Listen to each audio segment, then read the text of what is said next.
mbili. Moja mbili. Moja mbili. Moja mbili. Mwambie na mic test, mic test. Mwambie na Amir. Mic test. Inakuja mic test. Sasa watu wana test utatoka.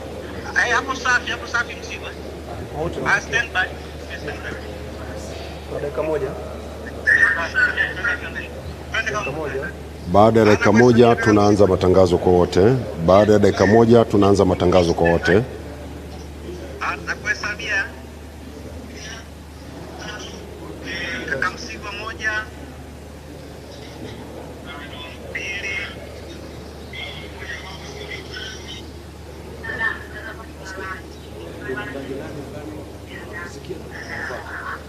Kambasha.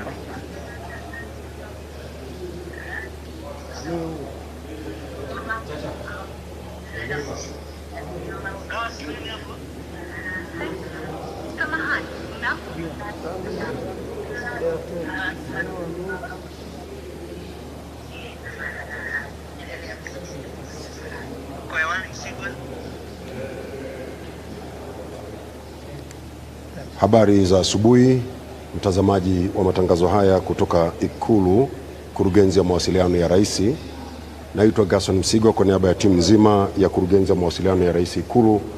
Tunakukaribisha katika matangazo ya kikao cha kwanza cha Baraza la Mawaziri ambacho leo kinafanyika baada ya serikali ya awamu ya 5 kuingia katika kipindi chake cha pili cha uongozi wa nchi yetu ya Tanzania. Kikao hiki cha Baraza la Mawaziri kinafanyika hapa jijini Dodoma katika ukumbi wa Jakaya Kikwete. Kinafanyika wakati ambapo Mheshimiwa Dr. John Pombe Magufuli, Rais wa Jamhuri ya Muungano wa Tanzania na mwenyekiti wa Baraza la Mawaziri, atakapoongoza kikao hiki kitakachowajumuisha waheshimiwa mawaziri wote, waheshimiwa naibu mawaziri na baadhi ya wajumbe wa kudumu wa Baraza la Mawaziri katika nchi yetu hii ya Tanzania. Nikujulishe tu kwamba katika kikao hiki pia anahudhuria Mheshimiwa Makamu wa Rais wa Jamhuri ya Muungano wa Tanzania, Mheshimiwa Samia Suluhu Hassan ambaye pia ni mjumbe, lakini pia atakuwepo Mheshimiwa Kassim Majaliwa, Waziri Mkuu wa Jamhuri ya Muungano wa Tanzania ambaye pia ni mjumbe. Hali kadhalika kutakuwa na mjumbe mwingine mmoja ambaye hii leo tutashuhudia akiapishwa kuwa mjumbe wa kikao cha Baraza la Mawaziri. Lakini pamoja nao watakuwepo waheshimiwa mawaziri wote ambao Mheshimiwa Rais Magufuli amewateua hivi karibuni kuongoza wizara mbalimbali. Na kwa kikao hiki cha kipekee kabisa hii leo pia watakuwepo waheshimiwa naibu mawaziri ambao pia wanahudhuria kikao hiki kwa mara ya kwanza, ambapo bila shaka kutakuwa na maelekezo mahususi kutoka kwa Mheshimiwa Dr. John Pombe Magufuli, Rais wa Jamhuri ya Muungano wa Tanzania. Tunakuletea matangazo haya mpaka wakati ambapo shughuli za awali kabisa za kikao hiki cha Baraza la Mawaziri zitakuwa zikimalizika, na nikujulishe kwamba hii itakuwa ni mara ya kwanza kwa kikao cha Baraza la Mawaziri kwa nchi yetu hii ya Tanzania kurushwa moja kwa moja kupitia vyombo vya habari vya redio na televisheni. Kwa hivyo ni tukio la kihistoria na ni namna ya pekee kabisa ambayo wewe Mtanzania unaona shughuli zinazofanywa na moja ya vyombo vikubwa na muhimu katika nchi yetu katika suala la utoaji wa maamuzi. Kwa wale ambao pengine wangehitaji kupata maelezo kidogo, ni kwamba katika Baraza la Mawaziri ndipo ambapo mahali maamuzi makubwa ya kiserikali yanafanyika, na baada ya hapo yanakwenda kwenye utekelezaji ama yanakwenda bungeni kwa ajili ya kufanyiwa maamuzi na hatua nyingine za kuwahudumia wananchi. Kwa hivyo hiki ni kikao kikubwa ambacho kwa kawaida miradi iwe mikubwa, maamuzi makubwa ya nchi yanapita hapa, mahitaji ya nchi na vitu vingine vingi vinafanyika hapa, na baada ya hapo vinakwenda kwenye utekelezaji kupitia taasisi na vyombo mbalimbali vya kiserikali. Labda wakati tunasubiri sasa, nikijaribu kuangalia kule ndani, naona tayari waheshimiwa mawaziri wameshaketi katika viti vyao tayari kwa kuanza kikao hiki. Ni waheshimiwa mawaziri pamoja na naibu mawaziri, na hivi ninavyozungumza nanyi, Mheshimiwa Rais wa Zanzibar na mwenyekiti wa Baraza la Mapinduzi Mheshimiwa Dr. Hussein Ali Hassan Mwinyi ndio anaingia hapo ukumbini, na baada ya hapo tutashuhudia Mheshimiwa Kassim Majaliwa, bila shaka yuko ndani tayari, Mheshimiwa Waziri Mkuu. Baada ya hapo ataingia Mheshimiwa Samia Suluhu Hassan, Makamu wa Rais wa Jamhuri ya Muungano wa Tanzania ambaye pia ni mjumbe, na baada ya hapo ataingia mwenyekiti wa kikao hiki ambaye ni Mheshimiwa Dr. John Pombe Magufuli, Rais wa Jamhuri ya Muungano wa Tanzania. Labda mtazamaji na msikilizaji wa matangazo haya kutoka Kurugenzi ya Mawasiliano ya Rais Ikulu, wakati tukimsubiri Mheshimiwa Dr. John Pombe Magufuli, ni kujulishe mawaziri ambao wanaunda baraza la mawaziri ambao hivi tunavyozungumza tayari wameketi katika viti vyao kwa ajili ya kuanza kikao hiki cha kwanza kabisa cha baraza la mawaziri tangu serikali ya awamu ya 5 iingie madarakani katika kipindi chake cha pili tarehe 5 Novemba mwaka 2020. Mawaziri waliopo, wa kwanza tunaye Mheshimiwa Philip Isdori Mpango.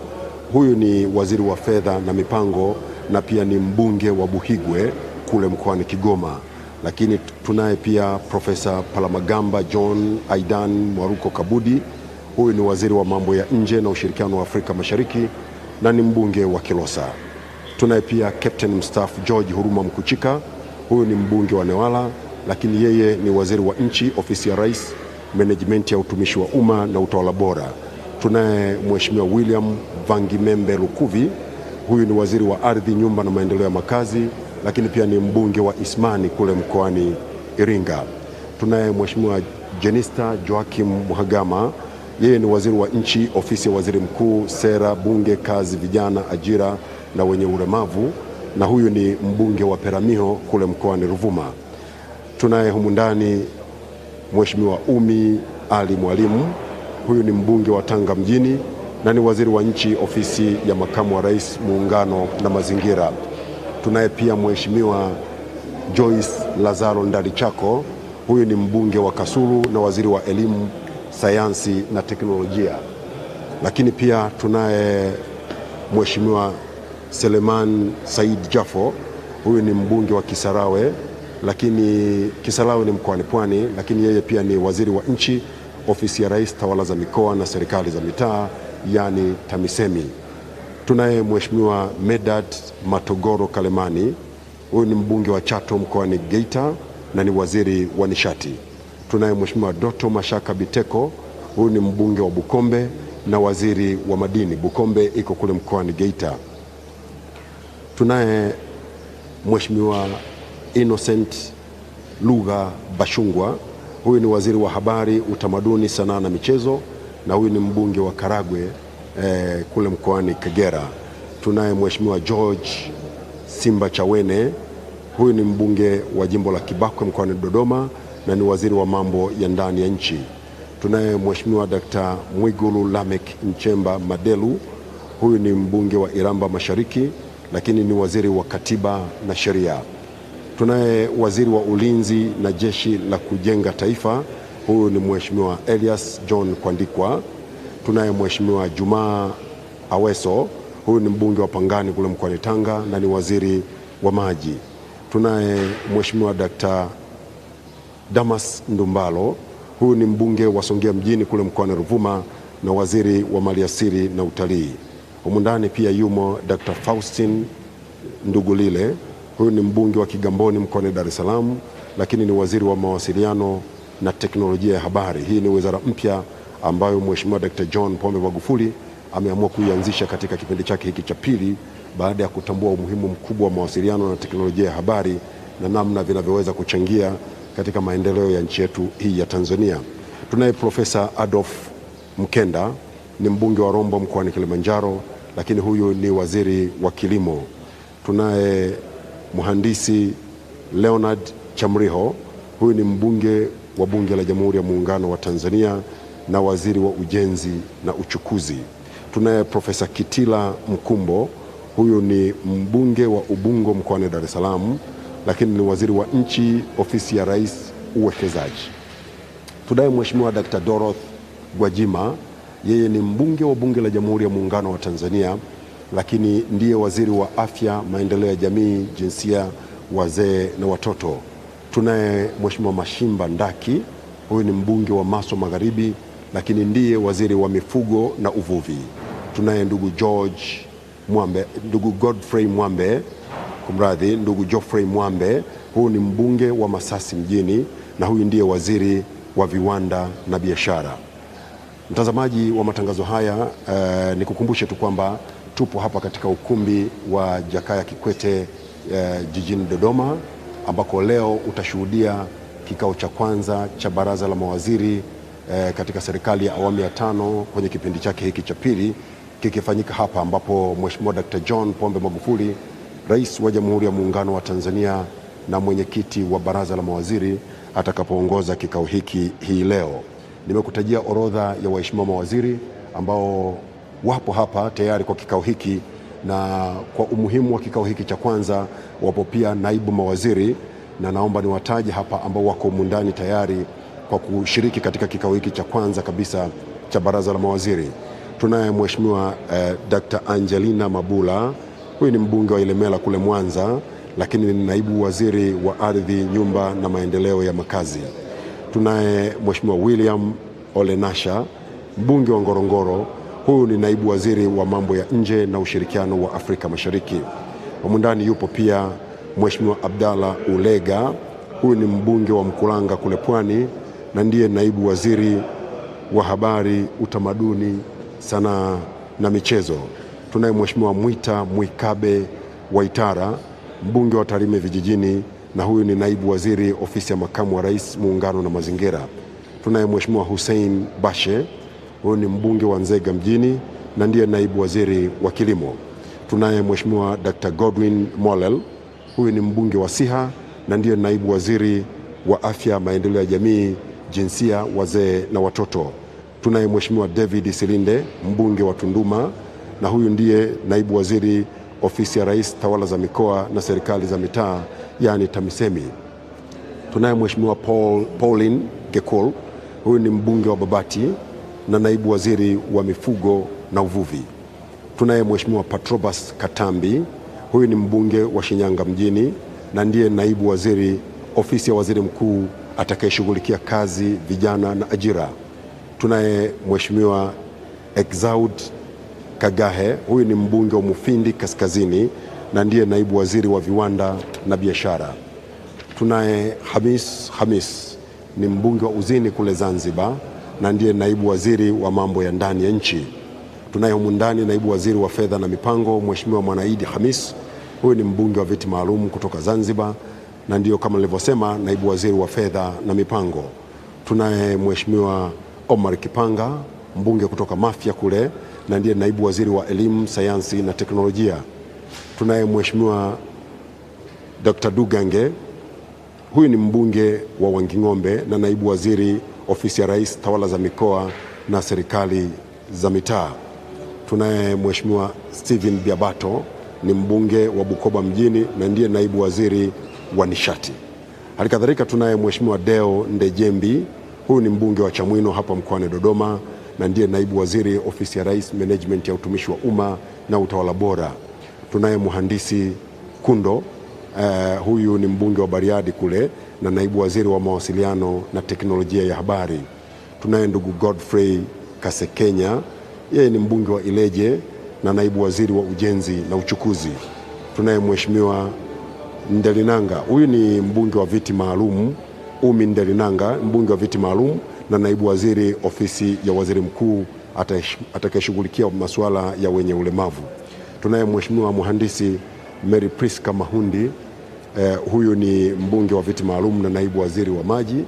Lakini pia tunaye Mheshimiwa Mary Francis Masanja, huyu ni naibu waziri wa mali asili na utalii na ni mbunge wa viti maalum. Mtazamaji wa matangazo haya kutoka Kurugenzi ya Mawasiliano ya Rais Ikulu, anaingia sasa katika ukumbi huu wa kikao cha baraza la mawaziri ni Mheshimiwa Makamu wa Rais wa Jamhuri ya Muungano wa Tanzania, Mheshimiwa Samia Suluhu Hassan, ambaye kama nilivyokueleza pia ni mjumbe wa baraza la mawaziri.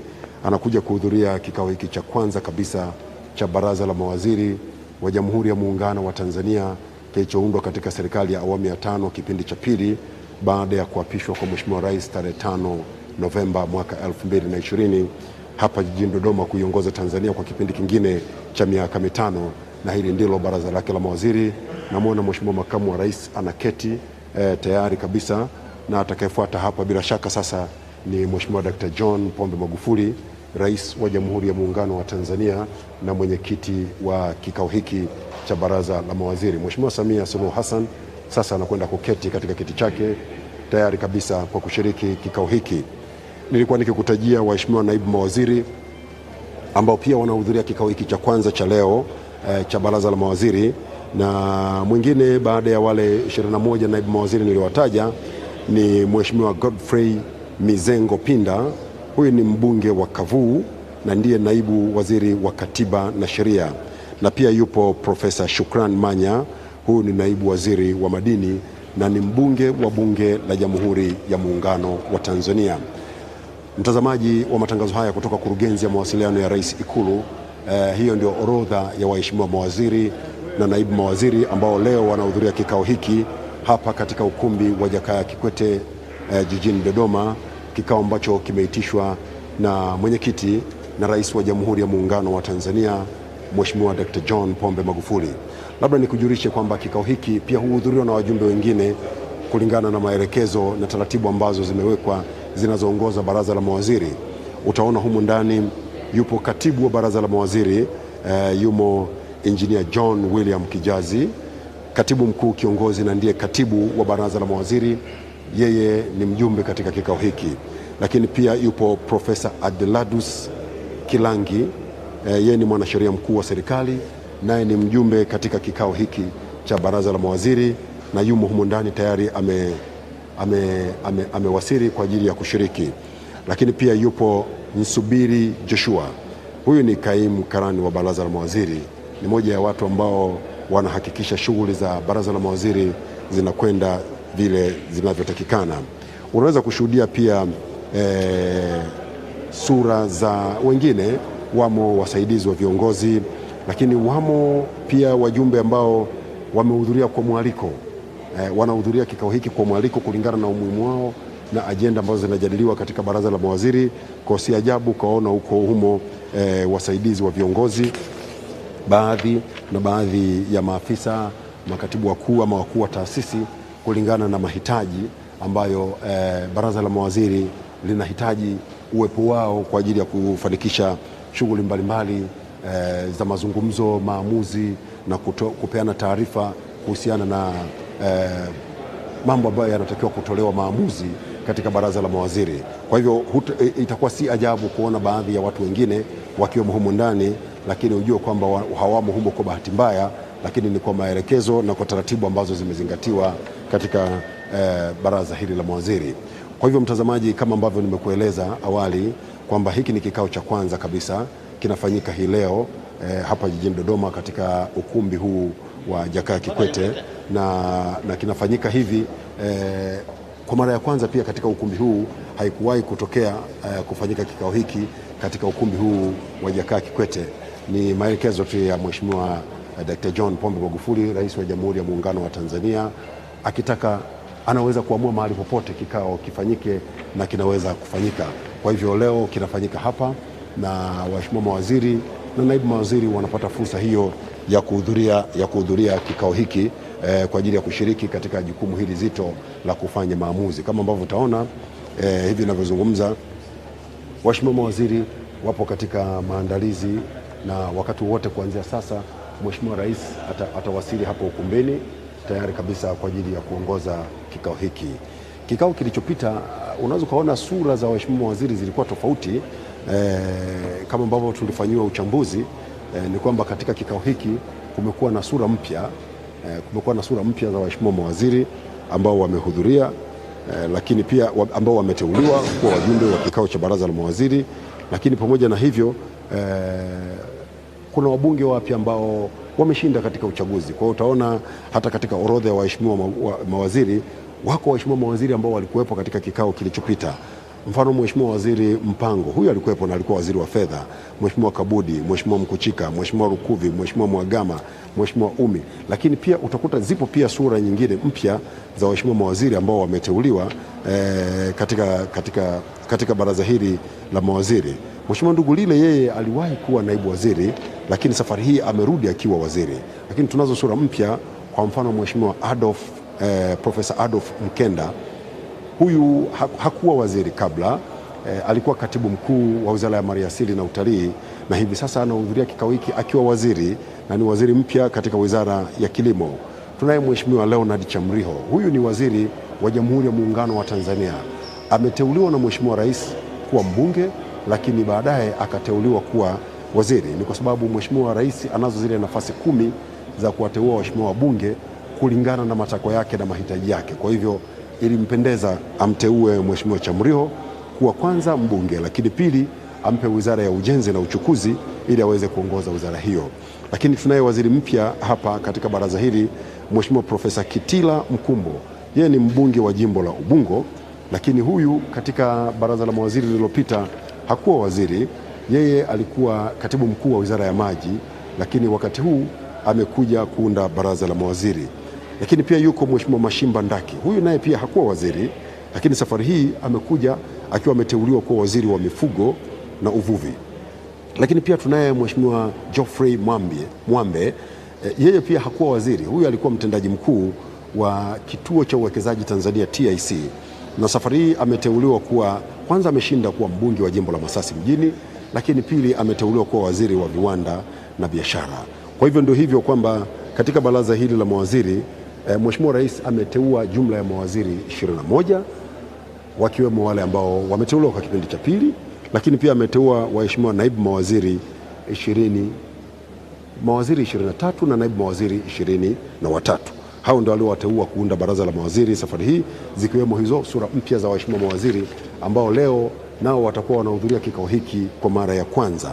Na kwa upande wa naibu mawaziri, huko ndio kuna sura nyingi mpya za waheshimiwa naibu mawaziri ambao wameteuliwa katika uteuzi wa Mheshimiwa Rais uliofanyika hivi karibuni. Na labda nikutajie baadhi ya waheshimiwa naibu mawaziri wapya ambao wameteuliwa safari hii. Tunaye Mheshimiwa David Silinde. Mheshimiwa David Silinde yeye ndio ameteuliwa kuwa naibu waziri katika ofisi ya Rais, tawala za mikoa na serikali za mitaa. Lakini yuko Mheshimiwa Pauline Gekul. Huyu naye ni naibu waziri mpya. Yeye ameteuliwa kuwa naibu waziri katika wizara ya mifugo na uvuvi. Yuko Mheshimiwa Patrobas Katambi, naye ni naibu waziri mpya. Yeye kateuliwa kwenye ofisi ya waziri mkuu atakayeshughulikia kazi, vijana na ajira. Lakini pia tunaye Mheshimiwa Exaudi Kigae. Yeye ni naibu waziri katika wizara ya viwanda. Huyu naye hakupata kuwepo katika timu ya naibu mawaziri iliyopita. Lakini tunaye Mheshimiwa Hamis. Huyu naye ameteuliwa kuwa naibu waziri wa mambo ya ndani. Huyu naye hakuwepo katika timu iliyopita. Yuko Mwanaidi Hamis, naye huyu ni naibu waziri wa fedha na mipango, naye pia hakuwepo katika timu iliyopita. Tunaye Mheshimiwa Dugange. Huyu naye pia hakuwepo katika timu iliyopita. Mheshimiwa Dugange yeye ni naibu waziri atakayekuwa anashughulikia yuko katika ofisi ya Rais, tawala za mikoa na serikali za mitaa. Bila shaka yeye atapangwa baadaye anakwenda kushughulikia kitengo gani, kwa sababu katika TAMISEMI wako naibu mawaziri wawili. Kwa hiyo Mheshimiwa Festo Dugange yeye atapangwa baadaye pengine katika majukumu yake, na Mheshimiwa waziri ataamuliwa pale yeye afanye majukumu yepi katika TAMISEMI. Lakini pia yuko Mheshimiwa Steven Biabato. Huyu ni naibu waziri wa nishati, naye hakupata kuwepo katika timu iliyopita. Yeye ameteuliwa, ni mbunge wa Bukoba mjini, na ameteuliwa katika timu hii katika manaibu waziri wapya ambao leo watakuwa wakikabidhiwa majukumu yao bila shaka na Mheshimiwa Rais katika kikao hiki cha kwanza kabisa. Lakini pia yuko Mheshimiwa Deo Ndejembi. Huyu ni naibu waziri ofisi ya Rais, management ya utumishi wa umma na utawala bora, naye ni naibu waziri mpya, hakuwepo katika timu iliyopita. Lakini pia yuko Mheshimiwa Kundo. Mheshimiwa Kundo yeye naye ni naibu waziri wa mawasiliano na teknolojia ya habari, hakuwepo katika timu iliyopita, lakini safari hii Mheshimiwa Rais imempendeza kwamba naye awemo kuunda timu hii ya naibu mawaziri ambao watakuwa wakiwasaidia waheshimiwa mawaziri katika utekelezaji wa majukumu yao mbalimbali. Lakini pamoja na Mheshimiwa Kundo pia ameteuliwa Mheshimiwa Godfrey Kasekenya. Huyu ni mbunge wa Ileje, na yeye kateuliwa kuwa naibu waziri wa ujenzi na uchukuzi, hakuwepo katika timu iliyopita.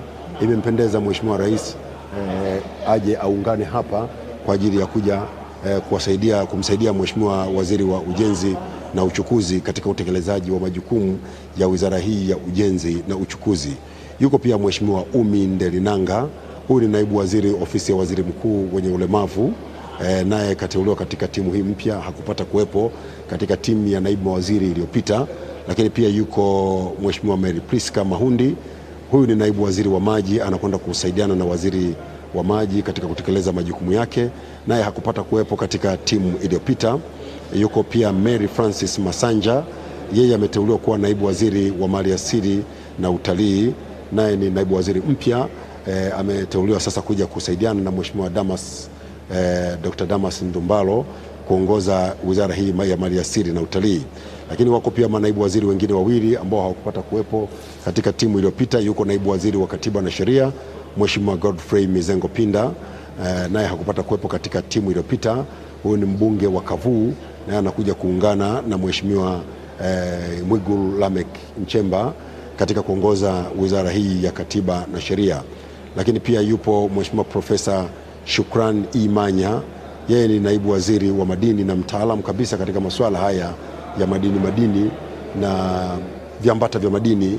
Kwa hivyo ni mtaalamu ambaye anakwenda kusaidiana na Mheshimiwa Doto Mashaka Biteko katika kuongoza wizara hii ya madini, moja ya wizara ambazo zimefanyiwa kazi kubwa sana na serikali ya awamu ya 5. Kama utakumbuka kwamba Mheshimiwa Rais alishatangaza wazi kwamba atahakikisha anasimamia rasilimali za nchi yetu ya Tanzania, na moja ya rasilimali ambazo zilikuwa hazikupata usimamizi mzuri na hazikupata kuwanufaisha vizuri sana wa Tanzania ilikuwa ni hii ya madini. Kwa hivyo namwona Mheshimiwa Manya hapo, kama unamwona katika televisheni yako, Mheshimiwa Manya huyu ndio naibu waziri aliyeteuliwa katika wizara hii ya madini, akisaidiana na Mheshimiwa Doto Mashaka Biteko kuhakikisha kwamba madini ya nchi yetu hii ya Tanzania yanainufaisha nchi yetu na usimamizi unakuwa mzuri, kwamba Watanzania wanufaike na wawekezaji wanaokuja kuwekeza wao wapate, basi na sisi Watanzania tupate. Itakumbuka wizara hii wakati Mheshimiwa Rais anaingia madarakani, mapato yake kwa nchi yalikuwa kiasi cha kama shilingi bilioni 168 hivi, lakini baada ya usimamizi makini wa Mheshimiwa Rais, mapato katika wizara hii ya madini yameongezeka mpaka kufikia shilingi bilioni 527, na Mheshimiwa Rais anasema anataka sasa wizara hii ikafanye kazi kubwa zaidi kuhakikisha mapato yanayotokana na madini yanaongezeka maradufu na Watanzania wananufaika zaidi. Naona maandalizi ya kumpokea Mheshimiwa Dr. John Pombe Magufuli yanakamilika hapa. Wakati wowote ataingia hapa ukumbini tayari kabisa kwa kuongoza baraza hili la mawaziri katika kikao hiki cha kwanza, ambapo leo tutashuhudia tukio la mmoja kati ya wajumbe wa baraza hili akila kiapo ukumbini hapa na kuwa mjumbe halali wa baraza la mawaziri. Kwa hivyo wakati wowote kuanzia sasa shughuli hii itaanza. Nilikuwa nikikusimulia katika wizara hii ya madini, lakini pia Mheshimiwa Rais amepeleka msisitizo mkubwa sana katika wizara ya maji. Katika wizara ya maji Mheshimiwa Rais anasema kwamba hapendezi kuona Watanzania wanapata shida ya maji. Najua kuna kazi kubwa imefanyika katika kuhakikisha kwamba wizara ya maji inapewa umuhimu wa kipekee, na Watanzania wanaondokana na tatizo la maji. Lakini kazi kubwa imefanyika katika miaka 5 iliyopita. Miradi ya maji mingi imetekelezwa, zaidi ya miradi 1000 imetekelezwa yenye thamani ya zaidi ya shilingi trilioni 1. Unajua hii ni kiasi kikubwa sana cha pesa, lakini Mheshimiwa Rais bado anaona kiu yake, anataka kuona Watanzania hawahangaiki kupata maji kwa ajili ya matumizi yao. Kwa maji yapatikane kila mahali, Watanzania wayatumie maji yakiwa safi na salama, na hii ndio kiu yake. Tumeshuhudia katika wizara hii kwenye miaka 5 iliyopita miradi mikubwa ya maji, mfano mradi wa Nzega, Igunga na Tabora mjini. Mradi mkubwa kabisa umetekelezwa na hivi sasa wananchi katika maeneo hayo hawana tena shida ya maji. Tumeshuhudia katika mkoa wa Arusha mradi mkubwa wa takriban shilingi bilioni 520 ukiwa umetekeleza, na wananchi wa Arusha sasa wana uhakika wa kupata maji mengi kupita hata mahitaji yao. Lakini miradi mingine imetekelezwa kule Kigoma na mingine mingi. Ule mradi wa miji 28 unatekelezwa na Watanzania. Hizi ni lazima watambue kwamba ni juhudi za serikali kuhakikisha shida hii ya maji ama tatizo la maji linakomeshwa. Kwa bila shaka Mheshimiwa Rais katika kikao hiki cha baraza la mawaziri, moja kati ya mambo ambayo anakuja kuyatolea msisitizo mkubwa ni kuhakikisha haya mambo ambayo ni kero kubwa kwa wananchi yanakomeshwa, na ndipo mahali ambapo waheshimiwa mawaziri hapa wanakabidhiwa mikoba na majukumu ya kuhakikisha kwamba wanakwenda kushughulikia masuala haya ya maji. Mtatambua kwamba katika wizara kwa mfano ya ujenzi na uchukuzi, kazi kubwa imefanyika ya ujenzi wa miundombinu. Miradi mikubwa ya ujenzi inatekelezwa katika nchi hii, na tumeona salamu mbalimbali kutoka kwa viongozi barani Afrika na duniani kote wakitambua kazi kubwa ambayo inafanywa na serikali. Sasa waheshimiwa mawaziri ndio wanabeba hili jukumu kubwa la kuhakikisha wanakwenda kusimamia utekelezaji wa miradi hii. Miradi ya ujenzi kwa mfano ya barabara, nchi yetu hii tumeshuhudia ikijenga mradi mkubwa kabisa wa takriban shilingi trilioni 1.02 wa ujenzi wa reli ya kisasa, yani standard gauge kutoka Dar es Salaam kuja Makotokola, lakini baadaye iunganishwe kwenda Mwanza, kwenda Kigoma na nchi jirani Kongo, Burundi, Rwanda na Uganda. Kazi kubwa inaendelea kufanyika na dhamira ya serikali ni kwamba mradi huu ukamilike, kwa sababu ni moja kati ya miradi ambayo italeta mageuzi makubwa katika uchumi wetu wa Tanzania. Tunaambiwa ujenzi wa reli tayari hivi sasa kutoka Dar es Salaam mpaka Morogoro umeshazidi 90%. Kwa hiyo haya ni mafanikio makubwa. Sasa Mheshimiwa Rais anakuja kuwataka waheshimiwa mawaziri katika maeneo haya kuhakikisha wanatia msisitizo mkubwa miradi hii inakamilika kwa wakati, Watanzania waanze kunufaika haraka iwezekanavyo. Lakini pia maeneo mengine kama utakumbuka kwamba Mheshimiwa Rais katika kipindi chake hiki ametilia mkazo mkubwa sana katika ukusanyaji wa mapato. Kwa hiyo Wizara ya Fedha na waziri wake Mheshimiwa Dr. Philip Mpango wanayo majukumu makubwa, na katika vikao hivi vya baraza la mawaziri ndiko ambako maamuzi makubwa ya kutekeleza haya mambo makubwa yanafanyika. Sasa wizara kama ya Fedha na Mipango ikiwa imefanya kazi kubwa ya kuongeza mapato ya nchi yetu ya kutoka shilingi bilioni 850 hadi kufikia makusanyo ya takriban shilingi trilioni 1.5, tena wakati mwingine mpaka yanafika trilioni 1.9. Hii sio kazi ndogo kukusanya kiasi hicho kikubwa cha pesa kwa mwezi. Kwa hivyo Mheshimiwa Rais anakuja kusema kwamba tunahitaji nchi yetu ikusanye mapato yote yanayostahili bila kuwaonea watu. Kama ni kodi, ikusanye kodi halali, watu walipe kodi halali, na kodi hii iende ikatekeleze miradi mikubwa ya nchi yetu, miradi ya maji, ujenzi wa barabara, ujenzi wa vituo vya afya, ujenzi wa hospitali, na kwa kweli kazi kubwa imefanyika, na ni baraza hili la mawaziri ndilo linapitisha maamuzi hayo makubwa ya kuhakikisha miradi hii inafanyika. Kwa mfano katika sekta hii ya afya, utakumbuka katika miaka hii mitano zimejengwa hospitali zaidi ya 70, hospitali zaidi ya 70 na nyingine zikiwa katika mchakato wa ujenzi, takriban hospitali 90 zimejengwa. Hii ni kazi kubwa na maamuzi haya yanafanyika katika baraza hili la mawaziri. Hospitali hizi zinakwenda kuwahudumia Watanzania na kuonesha kwamba hii si kazi ndogo. Niwakumbushe tu Watanzania kwamba nchi yetu tangu ipate uhuru mpaka mwaka 2015 ilikuwa imejenga hospitali 77 tu, lakini katika kipindi cha miaka mitano zimejengwa hospitali mpya takriban 90. Kwa hiyo unaweza kuona ni kwa kiasi gani kazi kubwa inafanywa, na maamuzi haya yanaanzia huku kwenye baraza la mawaziri. Baraza la mawaziri likishaamua, wabunge wakishapitisha bajeti, fedha zinatolewa, ni waheshimiwa mawaziri hawa ndio wanaokwenda kushirikiana na viongozi wengine wa serikali, waheshimiwa wakuu wa mikoa, waheshimiwa wakuu wa wilaya, makatibu tawala wa mikoa, wakurugenzi wa halmashauri na watendaji wengine serikalini kuhakikisha pesa zinazoidhinishwa zinakwenda kufanya kazi inayotakiwa. Katika sekta hii ya afya unaweza kushuhudia vituo vya afya vimejengwa, vituo takriban 400 na kitu hivi. Sasa hivi ni vituo vingi sana vinajengwa, na hivi vyote vinakwenda kuwahudumia Watanzania, na si vituo vya afya majengo, ni vituo vya afya ambavyo vina dawa, vina vifaa tiba, upasuaji unafanyika kwenye vituo hivi, lakini pia dawa zinatolewa Watanzania. Mtakumbuka katika serikali hii ya awamu ya 5 iliyokuta bajeti ya dawa inatolewa kwa kiasi cha shilingi bilioni 31, imeongeza bajeti hiyo ya dawa hadi kufikia shilingi bilioni 270.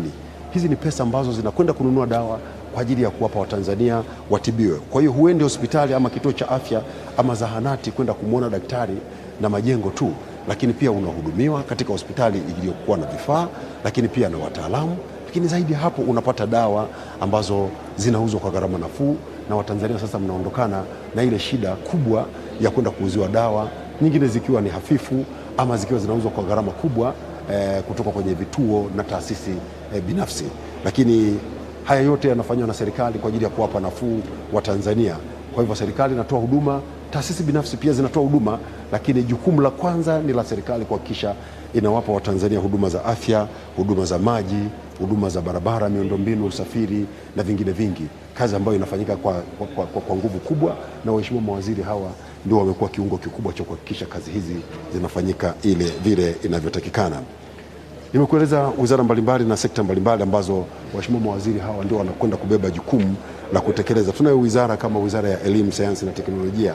Profesa Joyce Lazaro Ndalichako amefanya kazi kubwa katika miaka 5 iliyopita tangu alipoteuliwa kwa waziri, na Mheshimiwa Rais imempendeza safari hii pia amteue katika wizara hii, na yupo tayari humu ndani katika kikao hiki cha baraza la mawaziri cha kwanza katika awamu hii ya pili ya uongozi wa serikali ya awamu ya 5. Bila shaka naye anakuja sasa kutekeleza kazi nyingine kubwa. Mtashuhudia kazi kubwa iliyofanywa katika ujenzi wa miundombinu ya elimu, ununuzi wa vifaa katika shule zetu, usimamizi wa ubora wa elimu, udhibiti wa vyuo ambavyo vilikuwa havitoi elimu inayotakiwa, na udahili wa wanafunzi wa hovyo hovyo.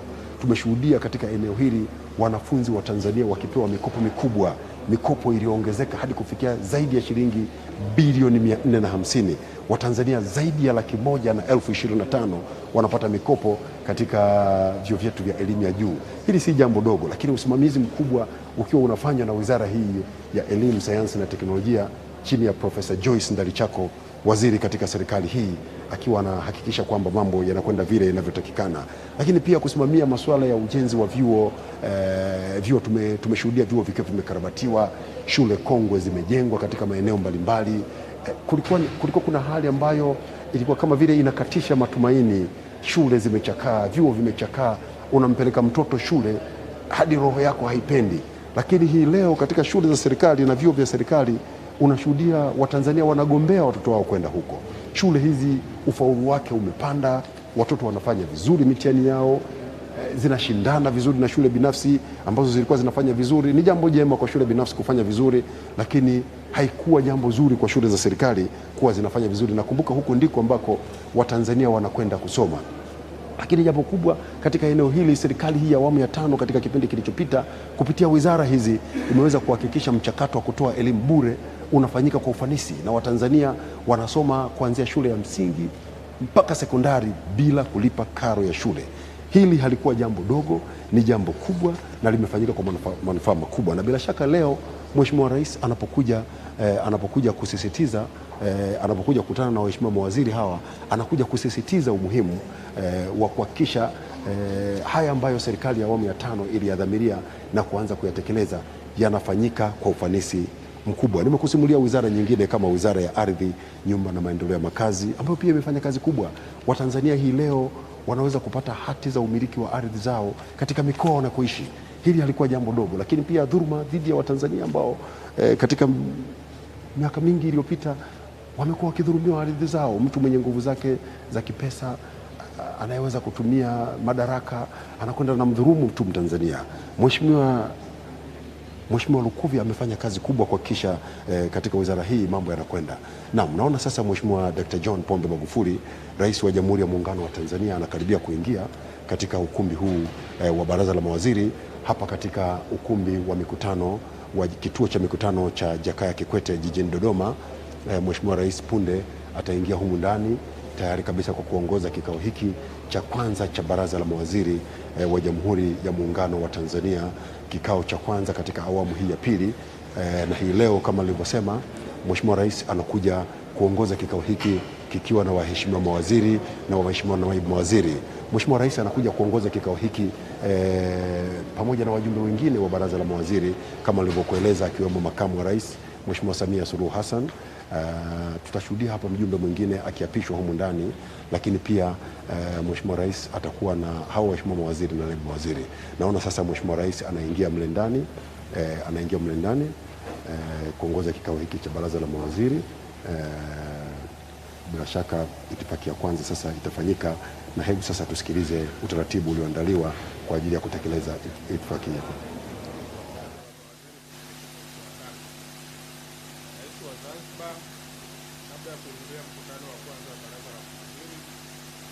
Mbele ya Jaji Mkuu wa Jamhuri ya Muungano wa Tanzania, viapo vya kudumisha muungano na jambo cha kufanya.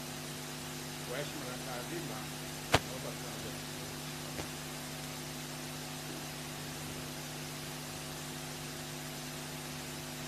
Kiapo. Hussein Ali Mwinyi.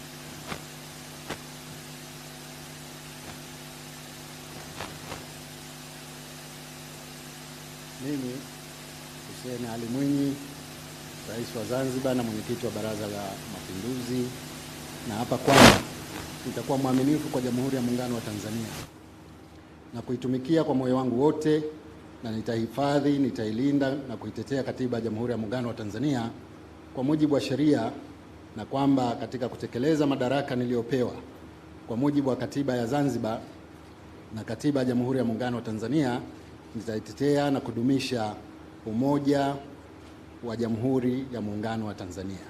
Ewe Mwenyezi Mungu nisaidie.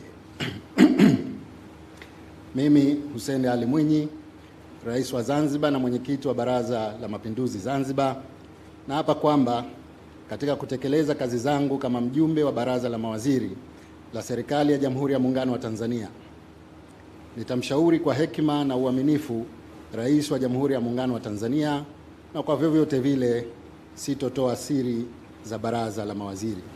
Ewe Mwenyezi Mungu nisaidie.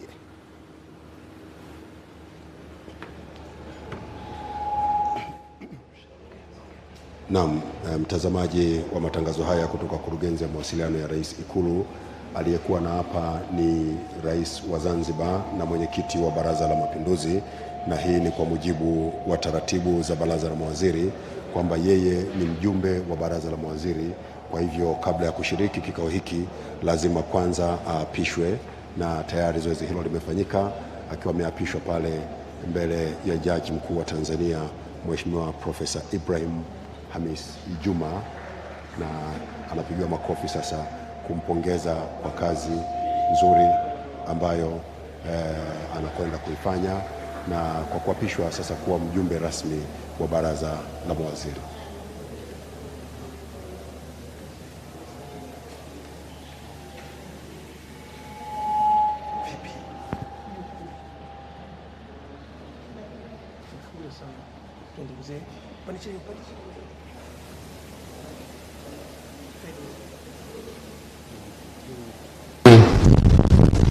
Hamjambo, asalamu alaykum. Bwana Yesu asifiwe.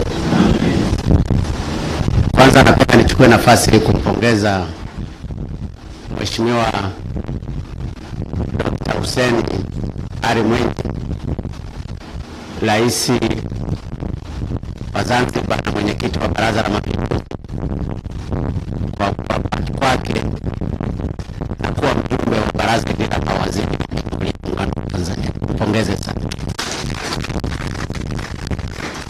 Kwa hiyo Mheshimiwa Mwinyi, karibu sana, karibu kwenye kikao chetu.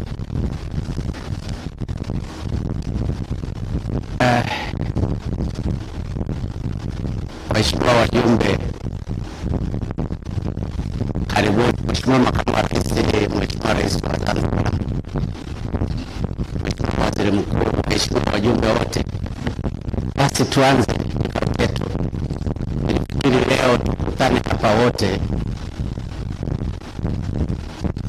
ili tupewe mwelekeo, lakini kwa ujumla mumeanza vizuri sana. Hongereni sana. Haya, Katibu Mkuu kiongozi. Mheshimiwa Mwenyekiti. Naam, mtazamaji wa matangazo haya kutoka Kurugenzi ya Mawasiliano ya Rais Ikulu, huyo ni Rais wa Jamhuri ya Muungano wa Tanzania na mwenyekiti wa Baraza la Mawaziri, akiwa tayari anaanza jukumu lake la kuongoza kikao cha Baraza la Mawaziri hii leo tarehe 16 Disemba 2020, kikao cha kwanza cha Baraza la Mawaziri tangu kuanza kwa awamu ya pili ya serikali ya awamu ya tano. Wako waheshimiwa mawaziri ambao leo ndio wanahudhuria kwa mara ya kwanza, lakini pia naibu mawaziri wanahudhuria kwa mara ya kwanza, na pia wajumbe wengine. Kama ambavyo mmeona wenyewe awali kabisa, Mheshimiwa Rais ameshuhudia kiapo kwa Mheshimiwa Dr. Hussein Ali Hassan Mwinyi, Rais wa Zanzibar na mwenyekiti wa Baraza la Mapinduzi. Basi sisi Kurugenzi ya Mawasiliano ya Rais Hadi hapo tuseme hatuna la ziada kutoka hapa ukumbi wa kituo cha mikutano cha Jakaya Kikwete jijini Dodoma, tulipokuletea matangazo ya moja kwa moja kwa mara ya kwanza katika historia ya Tanzania ya kikao cha baraza la mawaziri, na mkiwa mmeshuhudia sasa kuanza kwa kikao hiki hii leo. Hadi wakati mwingine, kwa niaba ya timu nzima ya kurugenzi ya mawasiliano ya Rais Ikulu, mimi ni Gaston Msigwa. Asanteni kwa kufuatilia matangazo haya.